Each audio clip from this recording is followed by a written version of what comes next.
Good morning, everybody. This is the 12th week in a row, Webs Webinars Wednesday, the 12th episode today. We're going to talk about online influence in B2B and not with just a nobody. No, we have a very special guest today. I know him from, I think, a couple of years now, and I really like his entrepreneurial mindset, but especially how he can explain all kind of things in the field of persuasion and behavior design. Bas Wouters, he's the founder and CEO of the Online Influence Institute and author of the Dutch bestseller Online Invloed. Some of you might know that book already. It's launched about a month ago. But not everybody is joining for the first time. Some people are here for the first time. So I'll explain some rules first before we go to Bas' introduction. This is Web's Webinar Wednesday. We talk about all kind of topics in the field of digital marketing, online sales, HubSpot related, or today on like the online influence in B2B. You are all muted, as you might notice, so your chat will be your biggest friend in this webinar. If you have any questions, don't matter the moment, please shoot in the chat. I will manage the chat, and I have the permission from Bas to interrupt him and to make sure that you get all your answers covered today. You will get the recording, you will get the slide deck, so no need to make notes. Just focus on what we are sharing today. Have fun and make sure that you will learn some things today, because that's why we're all here for. As I said, we have Bas joining us today. With his online lead generator, Keukenplaats.nl, he disrupted the kitchen industry and generated millions of turnover in the past years. He's the only one in the world who can call himself a Cialdini method certified trainer and a BJ Fogg certified Tiny Habits coach at the same time. He coached and trained hundreds of professionals worldwide to increase their offline and online success. And this guy has a great mission to help people and companies to a better level of performance by teaching them to apply the principles of persuasion and behavior design.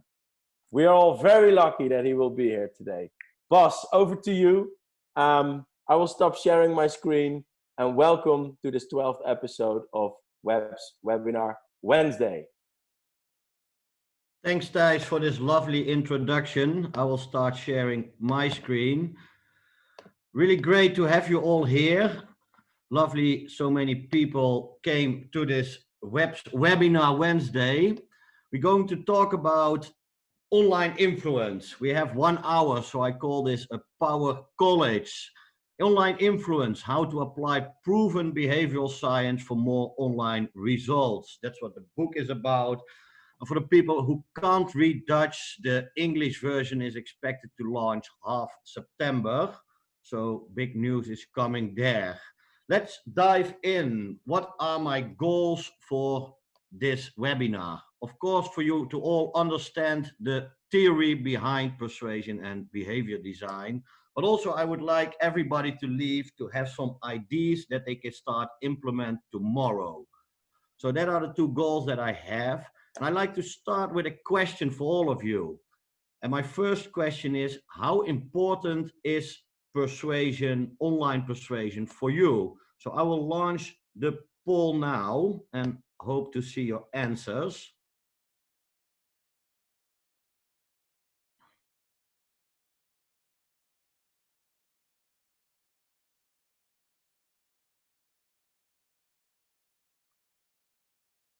Yeah, we get already 40 out of 59 voted, running up. Yes, what I see here, 57% says very important, 38% says super important even. So I will end the polling now, and then I have a next question for you. And my next question is, whoever followed a full academic study on about what science has to say about online persuasion? So here comes the poll.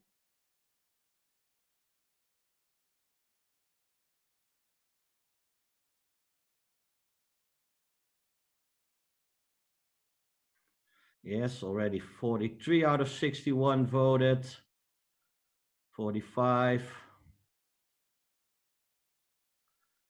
46.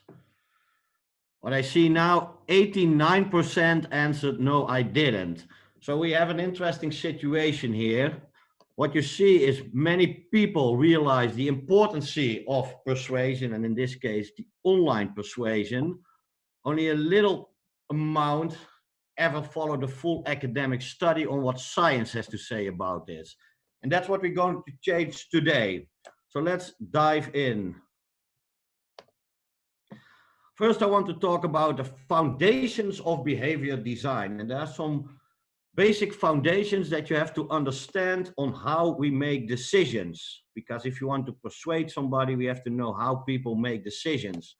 The interesting thing is, people typically don't know what influence their behaviors and decisions. Let's take a look at an example. This is the first example. It's a famous example from an energy study in California. And they were asked to people which message would influence you to start saving energy. So the first one, it helps the environment. It creates a better future for the next generation. So for my children and grandchildren, it helps me save money, or my neighbors are already conserving energy. The results were like this. The answer that people gave what would influence them was like this. By far, the most people said for the environment.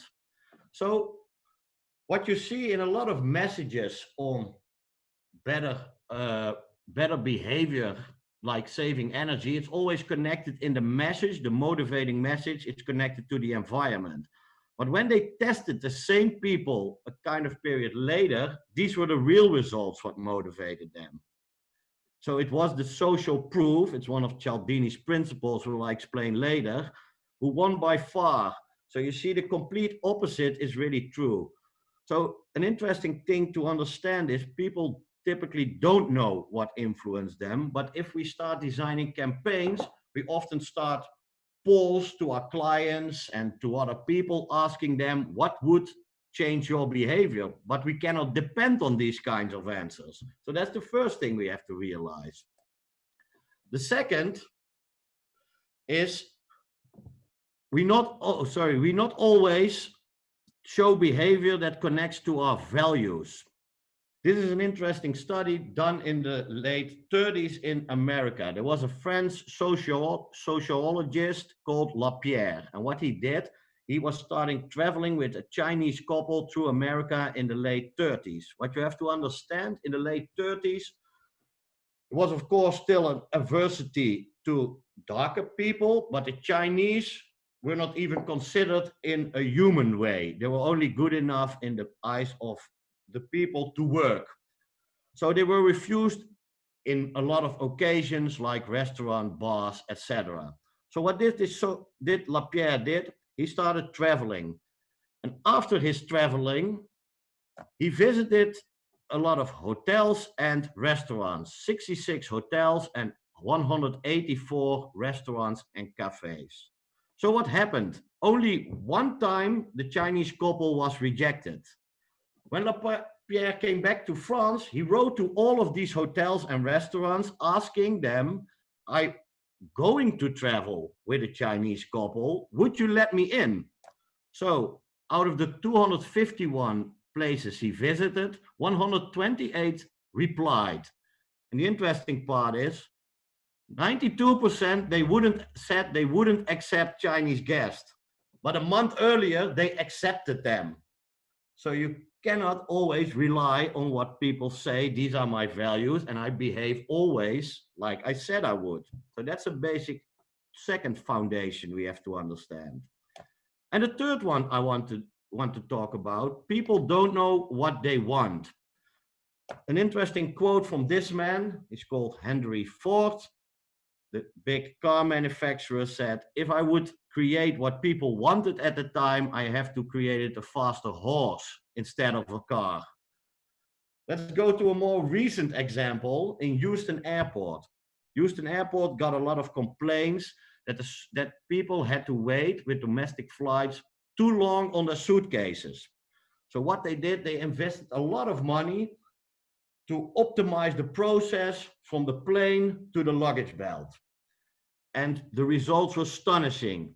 Within 8 minutes from the plane arriving at the gate, they had all the suitcases on the luggage belt. Houston Airport is a huge airport. Compare it to New York, JFK, and they were much faster than JFK. And JFK never got any complaints, so they started thinking, okay, we are the champions now, we fixed it. But instead, the complaints keep on going. So a behavior designer looked at this case, and what he saw was like this: the domestic flights parked to the gates that were really close to the luggage belt. So what people have to do, they had to walk 1 minute and have to wait 7 minutes on their luggage. He said, park the planes a little bit further. So the solution became, they parked the planes at a gate further. The people had to walk 7 minutes and had to wait 1 minute. No more complaints. So instead of optimizing this process for millions of dollars, they could have an easier and probably cost efficiency a better solution. Just these things we have to realize. People don't know what them influence, they won't always act with their values, and they don't know what they want. So in our book, we describe 3 important scientists, and one of them we show at this picture. The other guy you probably all know, his name is Barack Obama. I don't know if you see the chat, Thijs, if somebody knows the other man in this picture. Yeah, Mark is saying Kahneman. Yes, very good, very good. So what you see in this picture are Obama and Daniel Kahneman. Both people have a connection to the next scientist, Robert Cialdini, but that I will explain in a minute. Daniel Kahneman gets from, at that time, President Obama, the Medal of Freedom Award in this picture, and that's the highest ranking award that an American citizen can get from the government. And Kahneman is super important in the way of behavior design, but also in behavioral economics. He won in 2002 a Nobel Prize for his research. And normally you win a Nobel Prize for your working field, and he's a behavioral psychologist. So you would say he gets a Nobel Prize for psychology, but instead he won a Nobel Prize for economics. And with his research, he actually changed all the way to university education. From that moment on, you didn't start to study economics, but behavioral economics. What did he show that was so important? He showed there are 2 systems in our brain, how we make that influence our decisions. And he easily called them System 1 and System 2. System 1 is the fast brain. It's unconscious, it's automatic, and it's built for everyday decisions. Without System 1, we could not function. Let's assume you walk into a venue and you have to pick your chair. If you have to do this kind of decisions with System 2, you start realizing, what is the angle to the screen that I have to go look? What is the flow from the air conditioning? We would be coming crazy if we have to do all these decisions within a day. So we use the System 1 for a lot of decisions. The only problem is it's error prone. System 2 is our rational brain, our conscious brain, but it costs us a lot of effort. What did Daniel Kahneman show that was so important? Old economic rules always said, we are rational people, we know what we decide. In 2002, Daniel Kahneman showed that we make 90% of our decisions with System 1. This research is conducted later again, and it's already on 95%. This comes because we have created a world with the internet and our mobile phones. We have an overload on information that we have to process, so we rely more and more on System 1. That's an important takeaway if you start designing campaigns to influence somebody. Most of the time we are designing campaigns and we use our rational brain, System 2, but the outcome, how we want to do, how we create arguments for people to move in our direction, is also often System 2 based. Only, like Daniel Kahneman says, system one runs the show. That's the one you want to move. So you have to realize with system two, you have to start designing campaigns that will trigger system one. And there's a lot of science behind it, how you can trigger system one. System one, in his decision process, is relying on things that we call heuristics and cognitive biases. What are examples of these cognitive biases? For example, if something is more expensive, it's supposed to be better. Or if a lot of people are doing this, it's probably good to do this. And we have a lot of heuristics and biases in our system. And if you know when you have to use which heuristic or biases, you are a much more successful influencer. So also this question was asked to Daniel Kahneman. That's nice. You showed us we have these two systems, but how I need to move system one in my direction. And then he said, Dr. Cialdini is the most practical psychologist on earth. So he said, to move system one in your direction, I would recommend talking to Dr. Robert Cialdini. And Robert Cialdini had a connection with both people on the previous picture. Many people know Robert Cialdini is the most quoted behavioral psychologist in the world, but he was also responsible for the election campaigns of Barack Obama in 2008 and 2012. That's something most people don't know about him. One more thing about System 1. System 1 is often compared to the croc brain. In our book, we like to compare it with a child of 7, and it has 2 reasons we like to do this. System 1 is a little bit more sophisticated than a croc brain because System 1 can read easy sentences and it can do some easy calculations like 2 + 2 is 4. So a crocodile cannot do these things. And the second most important thing is the ideation, how to talk to System 1 is much easier for you guys and girls. If you're thinking, I need to start talking to a child of 7, we are not used to talking to crocodiles, so that brings some blockade in our ideation process. So that's why we made a comparison to System 1 with a child of 7. Let's take a look at Dr. Robert Cialdini. What did he do? In the late 70s, he became a professor at the University of Arizona. And besides teaching students, he started to conduct research. And one thing that fascinated him was why I make decisions like I made them. For example, I'm hungry, I need to have food for the evening, I go to the shop and I come back with 2 full bags of grocery. Why do I do this kind of things? I didn't need all that food, I didn't intend to buy it, but I did it.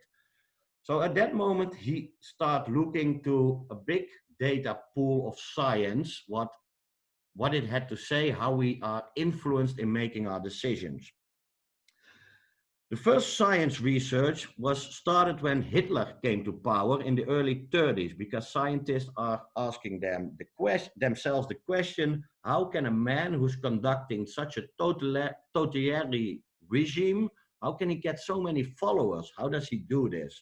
So then in the Second World War, the number of research lifted really rapidly because it literally became a matter of life and death. So what Cialdini had was about 50 years of research, but he understood as well, this is not the real life situations, this is scientific research.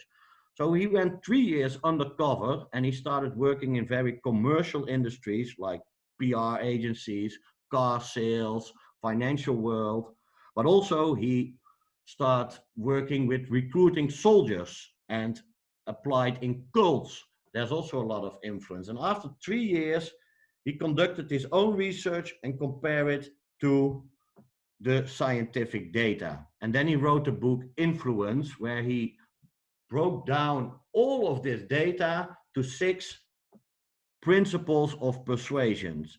For people who know him, know probably all the principles, but for the people who don't know him, I will quickly explain them. One is reciprocity. It's if I invite you to my birthday party, you feel a pressure to invite me at yours. Liking, if we just say easier yes to somebody we like. Social proof is, for example, booking.com. If 1,000 people say this is a good hotel, then we have the shortcut. It's probably true. So we can book the hotel. If I'm sick, I don't call a plumber, but I go to see my doctor because I think that he studied for it, but I never check the diplomas of my doctor. So it's still an assumption. And that's the thing with system one. These are the shortcuts. The other one is consistency. In Holland, we have a saying, who says A has to say B.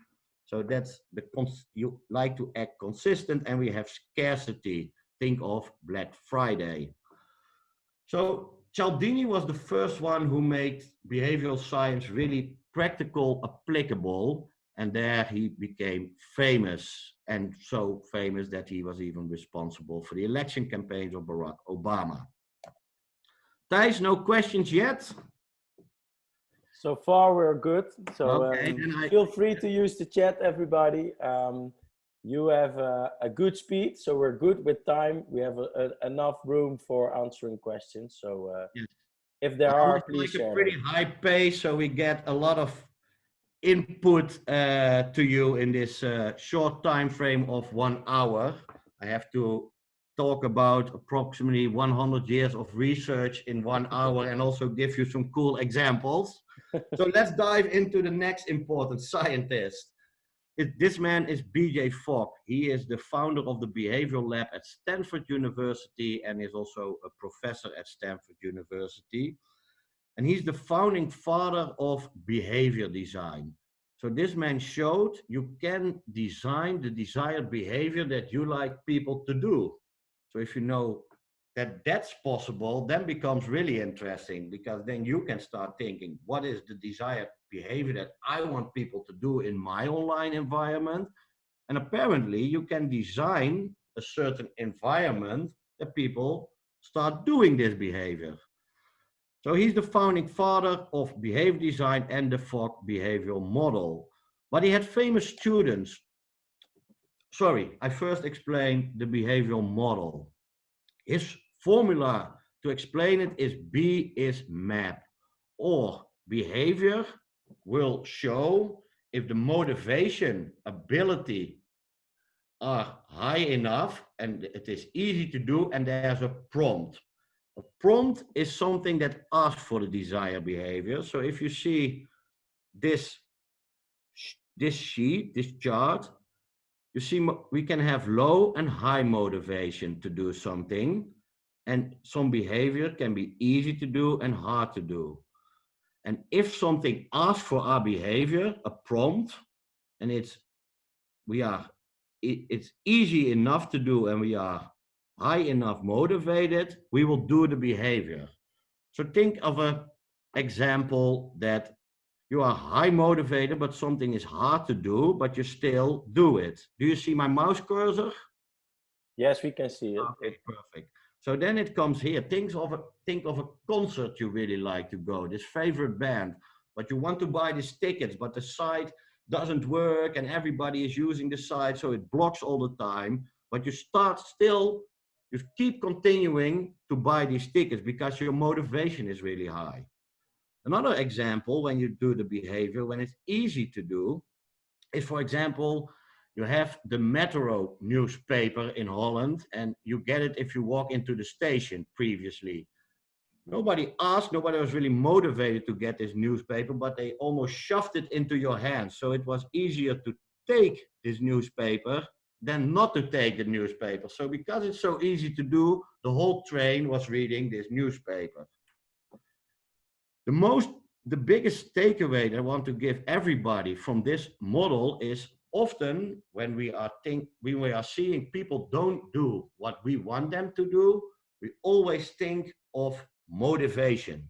We say people are not motivated enough, so we have to upgrade motivation. Actually, to make people more motivated is the most difficult thing you can do in behavior design. If you start problem solving based on this model, you have to start with asking yourself, is there a prompt? Is there something that asks for my desired behavior? Then you ask yourself, can I make the behavior easier to do? And at latest, you say, can I give motivation a current boost? Yeah, we have Guys, a question, boss, because I have a question. These are two great examples, but you mentioned them as like, yeah, B2C examples mostly. How does it work for B2B? Because we got that question also in the chat pane in more detail. How can I figure out the motivation of, for example, website visitors, customers, and leads? And then especially in B2B, how does that work? yeah, that's an interesting question. Good you asked, Thijs. We often get the question, yeah, but this sounds like B2C, and in B2B, is it different? Always my first response is, who are making decisions in a B2B environment? Are these human people, or is it something else that makes decisions? Yeah. So People do business with people. Probably. exactly, and people can be influenced. A nice example, really recent, is it might not be B2B, but it's about big institutions. It's the decision in Corona time how the Dutch government closed all the schools. So you have the same structure like B2B, and have a lot of levels, a lot of people are involved, the government, also all the schools were involved. So this is the same structure that you see in B2B. And then it's interesting to see how this choice to close the schools was made. On 12th of March, our Prime Minister told in a speech, we don't see any reason to close down the schools. 12th of March. On 15th of March, 3 days later, he said, we have to close the schools. That's a €1 billion decision. 3 days later, he was switched 180 degrees. How is this possible? So when behavior scientists dived into this, creating this decision, they saw there was a webinar with some doctors, and there was a quote in this webinar, and two doctors implemented the quote, and they said, we have to close the schools because of this reasons. Then a certain amount of doctors liked the quote, and that was the only foundation to make the decision. Kahneman calls this why system one, how it makes decision. What you see is all there is. Or, like I told, we don't do really research. And in B2B, it works exactly the same. A human person will decide to do business with you. In an online environment, a human person will decide to download your ebook, to ask for a lead, to make a test drive for your car company, whatever. It's still human people. So all these principles are applicable to B2B and B2C. Is it for Yeah, now? makes sense. Yeah, makes sense. But little deeper on the motivation of people, because you're saying, like, for example, grabbing the newspaper for free in the beginning of the station. It's such an easy to do action that the whole train is reading the same newspaper. But how can you figure that out, like online? What are motivations online for people to have, for example, easy to do actions or highly motivated actions or something like that? Can you tell me a little bit about that? We will dive into this model in an online environment within a few minutes. So Okay, cool. we park this question, and then I start to giving Nice. examples. All right. And for your information, boss, we're halfway time. So yeah, we're still good to go. Perfect. Some things on an offline world, but how you can design behavior. This is a really famous example. It's about creating a more healthy behavior. So instead, let take people the stairs. So you see here, they take what's the English word for this? I actually don't know. The automatic stairs, let's call it like this to have some pace.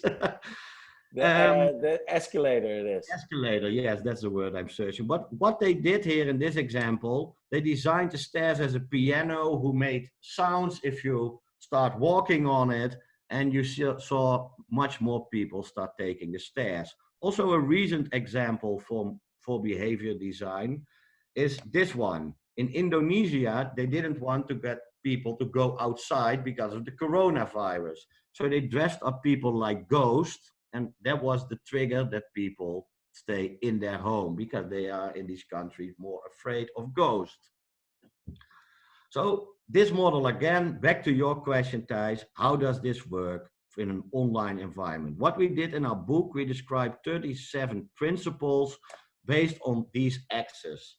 So, oh, I see I didn't translate motivation. The rest is translated. But motivation, we gave a set of designing principles. Ability, we also gave a set of designing principles. And prompts, we did the same. So what I want to do to give you ideation prompts is per X, starting with prompts, explain a little bit and give you some examples how we applied it to make more conversions. First, I want to give a bigger case. So you see connecting the dots. This is a case Joris, my co-author, did when he still was part of BuyerMinds, and this was bpost is the Belgian version from PostNL in Holland. And they have a moving service. In Holland, they have also this service. So when you move houses, you can tell them, I'm moving to this address. If they're still coming post of mail to my old address, please send it to my new address, and they will do it automatically. They charge a small amount of money for it. So it's a service. This was their old website before we came in. And you directly see there are a lot of prompts, because a prompt is something that asks for behavior. So every button here in the navigation is a prompt because it's a prompt to click on it. Then you have here a search bar. It's a prompt to start surfing. Then here you have designed all kinds of prompts to click again. And so the page was really long and built full with prompts. So that was the first mistake. I come back later to competitive prompts in this presentation. But it was also confusing. Here you say, send my mail, and here say, ask for moving service. It was actually the same service, but with two different prompts, so it was confusing. What did? We did a redesign, and it was actually pretty basic. Of course, the navigation we could not enter, but we saw here, we created an elevator pitch that directly told visitors on this page what you could do. Moving, send your mail automatically to your new address. So we used an elevator pitch. Then we used reasons why as a design principle. We gave them 3 reasons. We use scarcity or loss aversion in one of the reasons. Here it says, lose no time to go to your old address. So that is loss aversion. And we use social proof, more than 200 Belgian people already having this service. It sounds pretty simple, right? Only what are the numbers? The results were like this. The clicks to the sales funnel to start buying this service increased by 64%. Sales went up by 41%. Project was paid back in 20 days. And we are, of course, not the cheapest people in the world. I'm joking. But the ROI in the project was in 6 months, 820%. So that are not bad results. So you see how easy it can be. Most people think this behavior design and this science things, it's for corporates. So everybody can do this.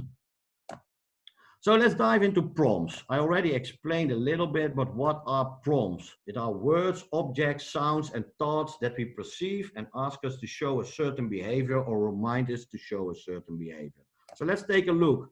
The alarm clock in the morning. I need him to wake up. So that's my prompt to go out of bed. Then these app badges. These are a prompt to open my app. Then the advertisement here left to the newspaper is a prompt to click on the advertising. And here the blue circles are a prompt to open my email. BJ Fogg claims human beings don't do a lot automatically. They don't show behavior on themselves. So if you start thinking about prompts, you have to start realizing we are prompt all day and that's how behavior comes to apply. For me, it took about a year to 1.5 years to really understand this prompt phenomenon, because you often don't think about it, and in the beginning it might sound complicated, but I try with some examples to make it easy for you. A strategy for a prompt is curiosity. And what is important, especially in your advertisement part online, is you create stopping power. In an online environment, there are so many prompts. Let's say you are on internet on your mobile phone. Your phone can ring, that's a prompt. Your WhatsApp can send you a message. You can get a message on LinkedIn, on Facebook, on Instagram. A lot of things can distract us. We get advertisements, all of these things. So stopping power means if you advertise, people are already doing something else. So you need them to stop doing what they are doing and start doing what you want to do. And it's most of the time, the first step is click on your advertisement. Let's take a look. This is a project from Volkswagen in Sweden, and they had a fun theory project. And what they did was they created for the outside world the world's deepest garbage bin. So that's what it says here in Swedish. And if you throw it in some waste, you hear some sound. Boof. So it was created that people had the experience it was really deep. Instead, it didn't was that deep, but they had the experience. So compared to a normal garbage bin, this bin, had 8 times more waste collected than a normal garbage bin. So that's curiosity. Let's take a look in an online environment. This is a case we did for a lottery in Holland, the French lottery. First, they had the prompt in their advertisement, play with us. Then we created a curiosity prompt. Is your mobile phone number worth 100,000 euros? Sales went up 400%. So it was such a more outstanding prompt that triggered us to come in the sales funnel. And from there on, people start buying. Another interesting thing is headlines. Headlines we use all the time above our blogs, in our email subject lines. Everywhere we use headlines, but most of the companies just use the headline that is comfortable on the article or on the email. Newspapers, they really think of their headlines to start reading the article. So for example, curiosity, this is a real case we did. The way of working changing drastically. We changed it to, this is what works will look like in the future. There were 180% more clicks just by changing one headline. So this is one principle. We describe several in our book to create better prompts with more stopping power. So how does this work? We get then the question in curiosity. It goes in a rapid pace, but I quickly show them because everybody get the recording I understood from Thijs. So I let them for a while in the screen because if I'm going to talk about all of these principles, we fill up the time with probably not the most coolest examples. So please look this back, but these are formulas to help you to create a curious prompt. Another one, competitive prompts, really interesting. I just showed the case of bpost and they had a lot of competitive prompts. We like to compare it with this feeling. Imagine you go to a birthday party and there are already 50 people inside the room. You open the door and at the same time, 50 people start talking to you. Within a second, you become crazy. But online, we think it's the best thing to do. We think, oh, we have this to offer and that to offer, and let's offer this and that. And we prompt in our own environment, everybody with so many offers, you make the same effect as this birthday party. Let's take a look at a case we did for Seat. This is actually a B2B case. It was test driving for people who can get lease cars. So completely B2B. And again, a person decides to do the test drive. So we implied, you see here as well, a lot of prompts. Oh, great deal for Mini, reserve this, take the business package, find a shop to do this. So we eliminate the prompts. First, the numbers. This site had 0.4% conversion to a test drive. We created this, only one prompt, boom. 8% conversion, that's a 2000% increase.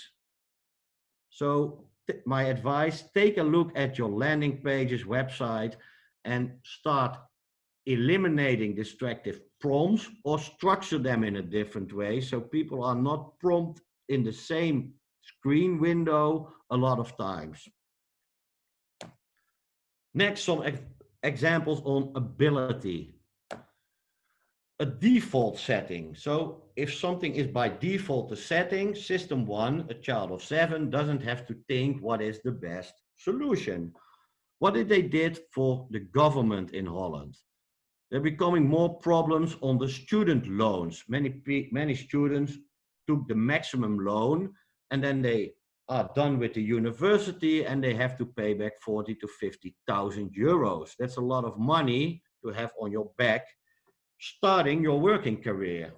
So what the number said? The number said 68% of all students took the maximum loan. When behavior designers looked into this, they saw the default setting was the maximum loan. So when students start applying for the loan, the default setting was take the max. So by an easy change was make the default setting take the minimum. The amount of students that took the maximum loan went back to 11%. A super simple change with a really high impact. So take a look in where your client journey have to make decisions and can you make your desired choice a default choice. Another one. Boss, Yeah, we have a good guys? question. Sorry for interrupting, but this is a great question. If you have using, or if you are using as a software seller a freemium model on your website, and you also offer a demo, so you can first get a demo of the software, or you can start it for free. How would you compare those two prompts, and how would you combine them on a website? Yeah, that's a really interesting and good question. The most difficult thing in influencing behavior is to know exactly what you want to influence. So what is your desired behavior? That would be my first question back to, so if you can answer it on the chat, that would be great.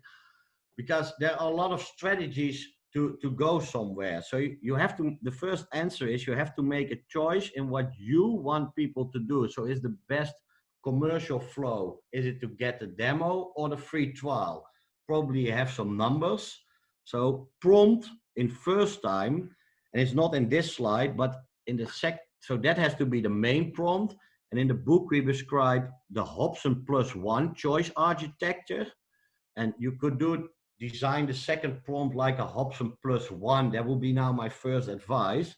Mm-hmm. But these kind of questions we get often in 1 hour keynotes, but they should, you can dive more into it in a training setting because then we can create a bigger picture. And maybe make it rational as well. If you use the right software behind your website, you can also do A/B testing and those kind of things in order to measure conversion paths. And the other thing is activate, because, for example, if you boost or activate your offer on LinkedIn, are you talking about the freemium model there, or are you talking about the demo?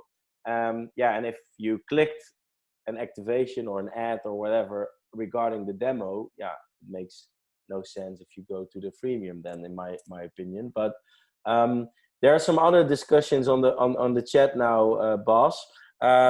People are struggling, and I can imagine that. Getting that prompt is done by one person, one action, but in B2B, that DMU is way more complex. So how can you implement those kind of prompts into the influence of a wider DMU than just influencing one person at the time? Is there something you can tell about that? Yeah, in online, you're never influencing one person at a time. Online is always a medium to, you are one sender to always thousands, 10,000, maybe 100,000 people a day. So it's ever one-on-one. It's not a conversation. So you need to design your customer flow. But in B2B, people are searching. What's the translation for inkoper, Thijs? A purchaser. A purchaser is searching for something. He started online, so you have to design these kind of questions in B2B, and that's a thinking process that a lot is going on in B2B. But in the end, this purchaser is going to look online for what he wants, or he is prompted on an ad and sees, oh, that can be interesting. It's always one person who is in the end behind his computer. Only you have bigger flows, and I understand the question, and I think the design of journeys in B2B can be more complex than B2C. But if you have these journeys ready, these principles apply 100% the same, because we are still talking to persons.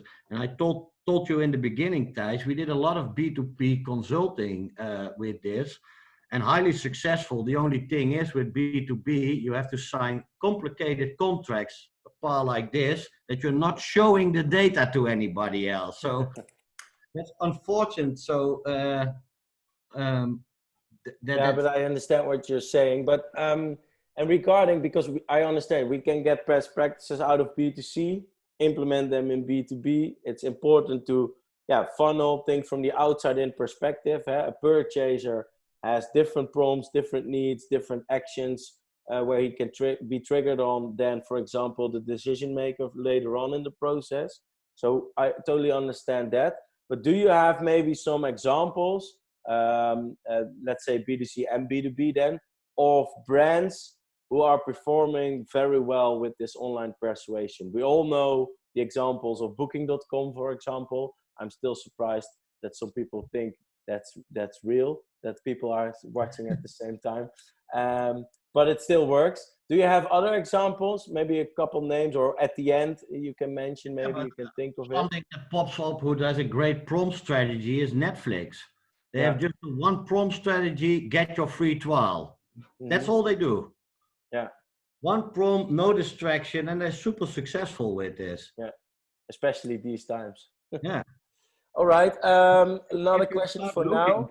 Perhaps an interesting thing, Zoom. We are using the tool now. Zoom is quite persuasive in how they organize it. I see some improvement in their website if I totally look at it from all perspectives. But look at it. That's a complete B2B website. What they do to persuade you. And for the people who have the book, take these principles and start looking at this website, and you will see the similar things will apply in a B2B market and a B2C market, because the simple fact is humans make the decision and humans can be influenced. Yeah. Okay, cool. There are also other brands named in the chat for everybody, so please read the chat. One last question for now, Bas. Denise is asking, so is what you're saying, you recommend a different entry on your website per persona? Is that what we're saying here? Yes, because I think per persona you like to have a different prompt. You like to have per persona a different kind of desired behavior. The first step to applying these principles is knowing what is the desired behavior. So per persona you probably have another desired behavior, and then the entry should be different. So it's also important, because I totally agree, that you add the right technology stack to this approach in order to distinguish people from each other, make sure that you get, recognize the persona and then follow them up, like funneled into the right CDAs or other actions you want to. I 100% agree, because then you're collecting data, and from the data, how people really act and behave, you can start upgrading. What we always say is, if you use these principles to design your A, you have a really good A, and then start using them to create, you are successful, and then you can test to become more successful. Let's say I have two things I want to add, because regarding time as well, we want to do a giveaway at the end of this, so let's use like 7-8 minutes for this presentation. And thinking of this technology stack, I will make sure that we will add something special for you guys in the follow-up email. regarding this technology stack, how you can measure and how you can make sure which persona is entering your website, because I have some great ideas on that. So keep in mind that you will keep an eye on the follow-up email, which will be shared after this. Okay, 7 more minutes. Let's do that, boss. Is that okay for you? Yeah, Because perfect. then we have the giveaway. Two more examples. Another Cool. thing I see in a lot of things online is remove distraction. A child of 7 is easily distracted, but we always put a lot of things in the screen because we think we have to tell it, but actually for this child of 7, it distracts us. Here is a simple example from SimCity. They just wanted you to order the new SimCity game or the deluxe edition of the game, and they had a message: pre-order the game now, and if you buy again something, you get €20 discount. So that doesn't fit something for my ordering now. So when they removed just this distraction, actually, sales went up by 43%. And believe me, this was a big case because at that time, SimCity was really popular. So that's another easy thing to look at your website. A quick motivation website for my old company, Keukenplaats. And what Thijs just said, I don't believe that booking, that is all real, all this social proof. I know booking one time turned it off to test because people said, yeah, this social proof, I don't like it and things like that. These are system 2 talking. When they removed all the social proof, turnover dropped like hell. So, but what we did, a lot of companies have social proof. People are positive, they have reviews, they have quote. But what they often forget to do, and we did the same, is show them at the right places. So in Dutch, we had here beoordelingen, and we had more than 11,000 reviews. Beoordelingen is reviews. But we thought at that time, that's some years ago, people who want to see our reviews go to the reviews. That was a wrong thinking. If you have social proof, bring it to people. So what we did, we implemented in the homepage above our desired behavior to ask for a free advice. Why above? In our world, people read from left to right and from top to bottom. That's why above. Results: conversion went up 34.3%. Extra turnover gained 3.1 million. And what did it cost? Almost nothing to implement. What is the outcome? Huge. So the advice here on motivation: social proof. Cialdini calls social proof the most important from all of his principles in an online environment. And think about it. At this moment in the world, if you don't have reviews at your product in a web shop, if you don't have things about what people say, if you have less stars in Google AdWords, you just get a lot of less desired behavior. Social proof is a huge trigger for us in an online environment. Another last example that I had on motivation, one is scarcity plus social proof.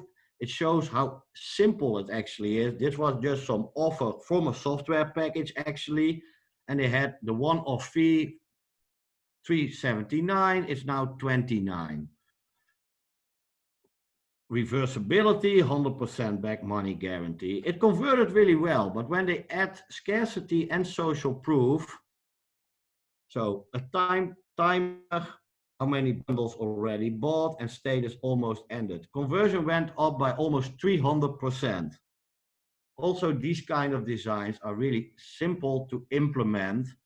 And also this is a B2B example because this was B2B software. So these are quickly, we end up in a high pace, but that's the term Power College. So if you have extra questions, Thijs. Let's give everybody some time to share or ask things in the chat pane. People are even helped by changing their name in Zoom. So even there, your Power College is valuable. But the thing is, Bas, thank you for your Power College, as you name it.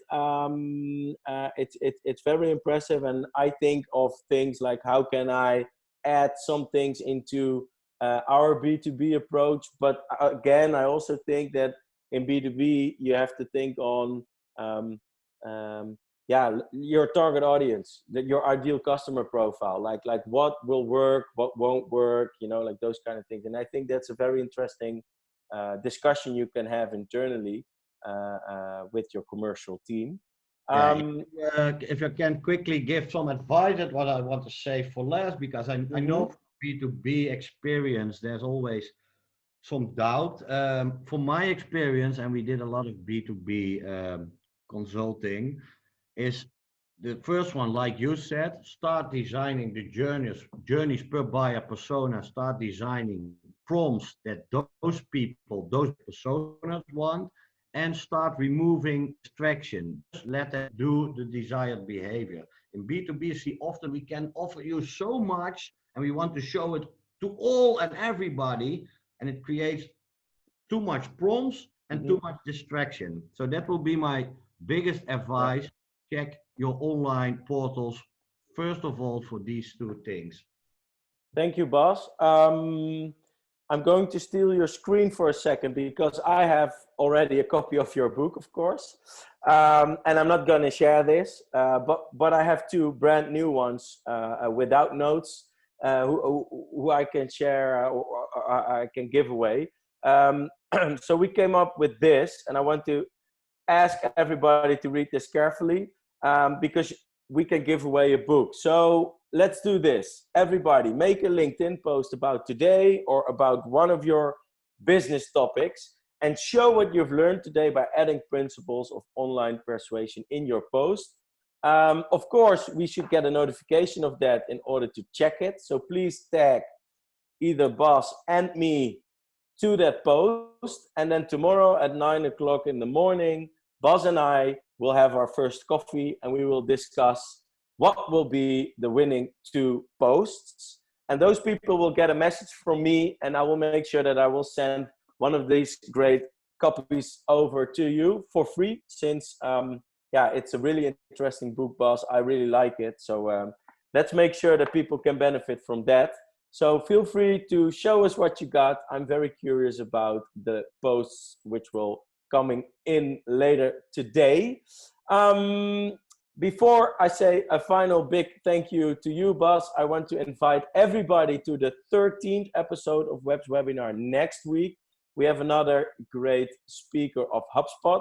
Her name is Rosie, and she will talk about hosting events online. Last week, again, there were a lot of events canceled, even for next year, the upcoming year. So Rosie is going to explain how you can host these kind of online events or other events in order to keep on connecting with current customers and future customers. So still an interesting online subject, in my opinion. Like today, Bas, I really want to thank you for your energy and your speed on showing us all these great tips.